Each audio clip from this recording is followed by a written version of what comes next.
Tidak perlu menjawab semua pertanyaan, ada saatnya kita mengajukan banyak pertanyaan kepada diri sendiri, siapa aku, apa yang ingin kulakukan, kenapa penampilanku seperti ini, dan lain-lain. Itu karena kita memiliki banyak pilihan, karena kita harus mengajukan pertanyaan-pertanyaan itu bila ingin menjalani hidup yang berbeda.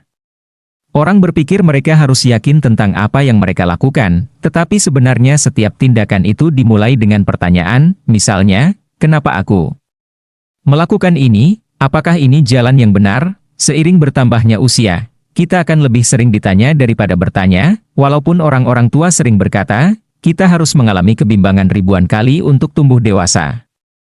Kita tetap frustrasi bila merasa bimbang, dalam prosesnya, keberhasilan sering dilebih-lebihkan dan hal-hal yang bersifat kebetulan berubah menjadi sesuatu yang pasti, orang-orang yang melupakannya akan mengatakan hal-hal seperti ini kepada orang lain, kenapa begini saja tidak bisa? Ketika mengajukan pertanyaan kepada diri sendiri, kita bisa meredakan kecemasan yang kita rasakan, tetapi bila ditanya, aku akan membela diri, jawabannya harus jelas dan konsisten, dan harus bisa diterima.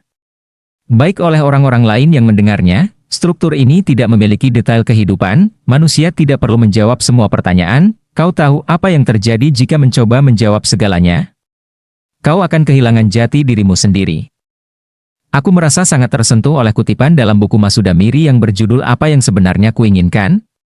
Itu, jawaban untuk pertanyaan itu juga ada dalam buku, Aku Tidak Tahu Ingin Menjadi Apa, Tetapi Aku Tidak Ingin Menjadi Siapa-Siapa, dalam bukunya yang lain yang berjudul Tidak Apa-Apakah Jika Kita Tidak Menikah, Masuda menampilkan Suchen, seorang wanita lajang berumur 35 tahun, dan Maiko, yang berhenti bekerja setelah menikah.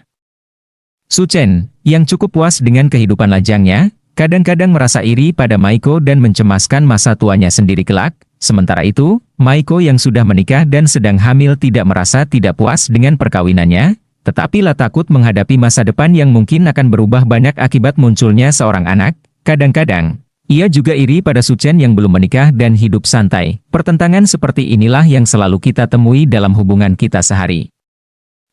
Dalam buku berjudul Orang yang Tidak Menyukai Segalanya, Suchen, yang semakin tidak menyukai seorang rekan kerjanya, memutuskan berhenti bekerja. Keputusannya itu, yang tidak mengharuskan perusahaan memecat karyawan itu dan tidak memaksa Suchen mengubah perasaannya sendiri.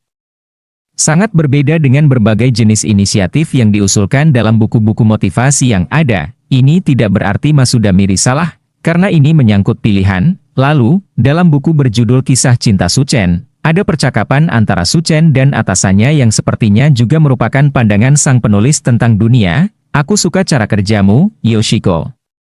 Tapi aku praktis melarikan diri dari pekerjaanku yang lama. Itu tidak ada hubungannya dengan saat ini. Kau hanya perlu berpikir bahwa keputusanmu benar. Kau tidak melarikan diri, tetapi mengundurkan diri. Sang penulis berulang kali menyiratkan dalam buku-bukunya bahwa walaupun keputusan yang kita ambil setelah mempertimbangkannya lama-lama tidaklah luar biasa, kita tidak boleh merendahkan diri, kita juga tidak boleh merendahkan orang lain yang menentukan pilihan terkait hidup mereka sendiri. Dalam esainya yang berjudul Aku Mendadak Menjadi Orang Dewasa, ia pernah menyatakan bahwa salah satu kelebihan yang dimilikinya adalah bahwa bila gagal dalam satu hal, ia tidak menganggap dunia akan kiamat.